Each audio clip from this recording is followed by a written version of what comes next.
Welcome to the divisional round. We got 4 games to cover today. Let's break them down, make our picks, and talk about how we feel about each one. Let's do a quick breakdown of what happened in the wild card weekend. Pretty crazy, I'm not gonna lie. So we had the Rams play the Panthers. I thought the Rams looked very bad, kind of. They didn't look as good as they usually do. I would say that the Panthers definitely surprised a lot of people in being able to take the Rams to a fourth quarter close game. But yeah, Rams came out on top. I think they definitely struggled within the secondary. They move on. Niners and the Eagles, kind of unexpected. I didn't think the Eagles would crumble this bad on the offensive side of the ball. I did know that, their offense was not good heading into this. So, yeah, I thought the 49ers offense stepped up in this one. I think that was the difference in this game is that they were able to put up points and touchdowns. 49ers move on. Chicago and the Packers. Packers kind of just crumbled. They broke down. The Bears just fought the whole time. Were able to do a good job in making that comeback. That was crazy comeback. Props to the Bears. They move on. Texans and the Steelers. Neither of these offenses look good. Texans defense is absolutely elite. We're in complete control from the first quarter to the fourth quarter. Texans move on. Bills and the Jaguars. I didn't think the Bills had this one, I'm not going to lie. So it was surprising to see their secondary, for the most part, step up. I think that was the biggest key difference here is that the secondary was able to step up and,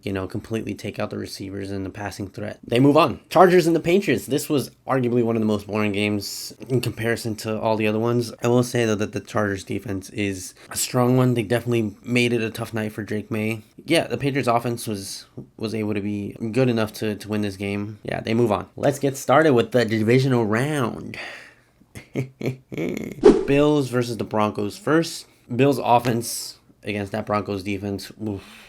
Beautiful matchup. Bills key to victory. Get pressure from the D-line, moving the pocket for Bo Nix. So he's making throws on the run and makes mistakes. Number 2, secondary. Again, take everything good from the last game and put it into this game. The Broncos offense isn't one of the better ones, but you still need to hold the tight ends and the receivers to a minimum. The Broncos, like the Bears, I would say that their game starts in the fourth quarter, and the Bills cannot come into that fourth quarter and just relax, especially on the defense. Third key to victory for the Bills, establishing the run game early on, I think will help out a lot. I don't think they'll get much in the passing game. A lot of this game will come down to the rushing and whether Josh Allen and James Cook can really get things going for this team. Short routes and the medium routes, I think that's really where Josh Allen can look for a lot of these throws. I don't think you're going to get anything deep on the Broncos. So, yeah. For the Broncos, key to victory. 1, I think you can exploit the Bills' secondary. The Broncos have a great offensive line and some solid receivers that I think they can at least get something out of that passing game because they really have no run game. Number 2, I would say, is Bo Nix needs to create opportunities, whether that's in the passing or the rushing game. I definitely think that he's able to do more in the rushing, though. He uses his legs a lot more to open up the field as the game progresses. Number 3, on the defensive side of the ball, I think the Broncos just need to play the Broncos defense. A lot of that comes down to the pressure on the D-line is creating pressure for Josh Allen. Just getting hits on Josh Allen, I think that'll disrupt his flow and his rhythm. Bills, Broncos, we got, oh no, something's telling me to pick Josh Allen.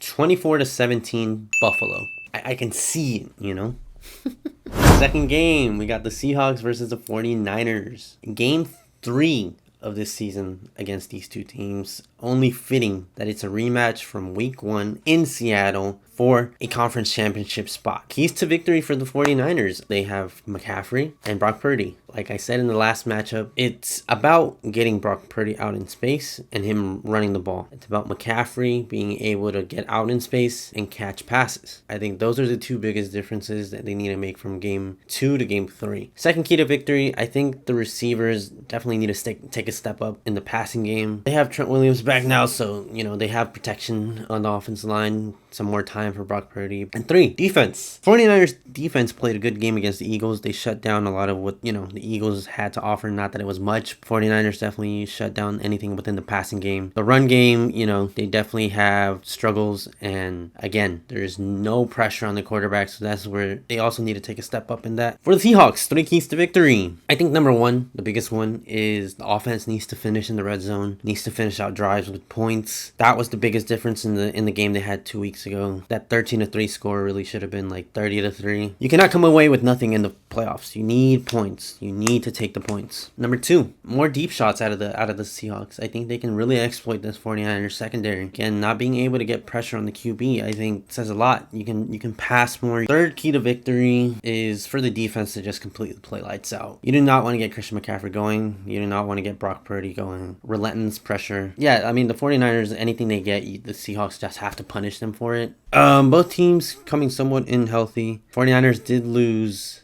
George Kittle. All season, the 49ers' biggest excuse is that they have been injured and they do not have their players playing. Injuries are definitely a part of the game. I think if they lost the wild card round, they still would have made that excuse. And if they lose this game, they're still going to make the excuse that they don't have, certain players. For the 49ers to continue to use that excuse of injured players is kind of ridiculous at this point. Because you're winning games, your offense looks good, your defense is holding up. Here they are with the 12-5 record, and now on to the divisional round. Win or lose, I think the 49ers have shown that they are a good team. Credit to the coaches. They have been able to put each player in positions to succeed. Or there should be no more excuses from the 49ers about injuries when you've made it this far without having those players. But yeah, this is going to be a great game. I definitely do think that this will be somewhat closer than the game they had 2 weeks ago. 24-14 Seahawks. I definitely do think it'll be closer though, just because it's playoffs, third time they're meeting. It's going to make for a good game. Third game of the weekend, the Texans versus the Patriots. 3 keys to victories for the Texans. 1, their defense. Continue to play lights out, continue to play that they've been playing. I saw a video of D'Amico Ryan saying on the sideline to wear out Steelers,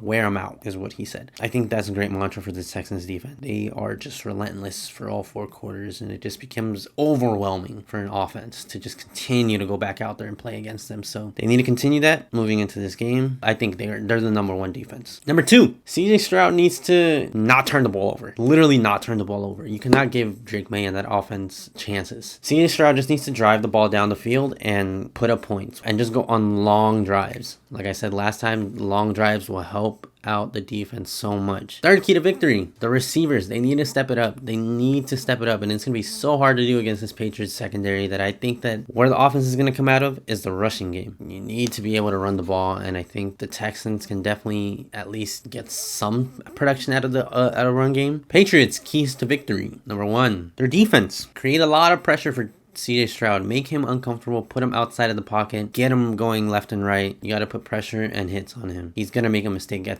some point. And when he does make a mistake, you got to be able to capitalize on that mistake. Probably going to throw at least a pick or a fumble. Number 2, the run game. I think the Patriots can use a lot of help in the run game. Drake May, I definitely do think he can use his legs a lot more too. Something we saw the last game that he's able to do, and I think it helps out a lot more on the offensive side of the ball too. If you're not getting anything out of your running backs, to just use your quarterback and just take off and run. Key number 3 is that his tight ends are going to be the number 1 options. Receivers are doing a great job in getting open and finding the ball, but I think the separation is the tight ends. They are much better in the passing game than the receivers are. Texans, Patriots.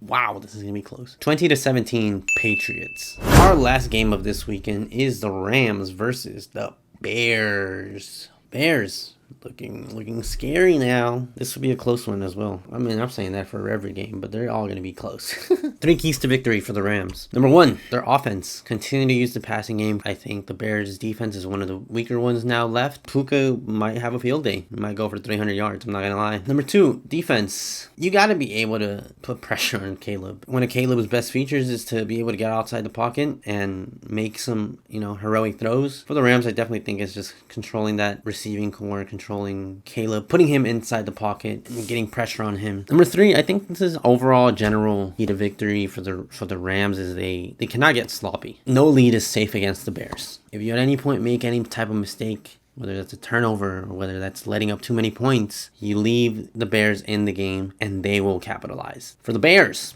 one of their biggest keys to victory right now, their running backs. Got to get them going. Got to use both of the running backs. I think they do a great job in balancing when each running back comes into play. Number 2, for the defense. The defense just needs to play the way that they play in the 4th quarter. All 4 quarters. They've shown that they can be a good defense. It just comes out in the 4th quarter though, and against the Rams offense, you do not want to do that. They're a way better offense than the Packers are. A more established identity for the Rams. And yeah, just keep the game close. Rams being the number one team in red zone offense. It'll be tough. It'll be tough. One of the better teams at getting turnovers. So might see a couple from Matthew Stafford here. Number 3. Again, a little more of a general key to victory here overall for the team. No need to change now. The Bears have shown that they are relentless. And they do not let up. They do not give up on the game. They've shown that they can get back into each game. I would just say though that the Rams definitely are a different team offensively, and defensively they are a good defense too. For the Bears, I definitely do think that they have to take this game with a little more precaution. Rams and the Bears. 28-27.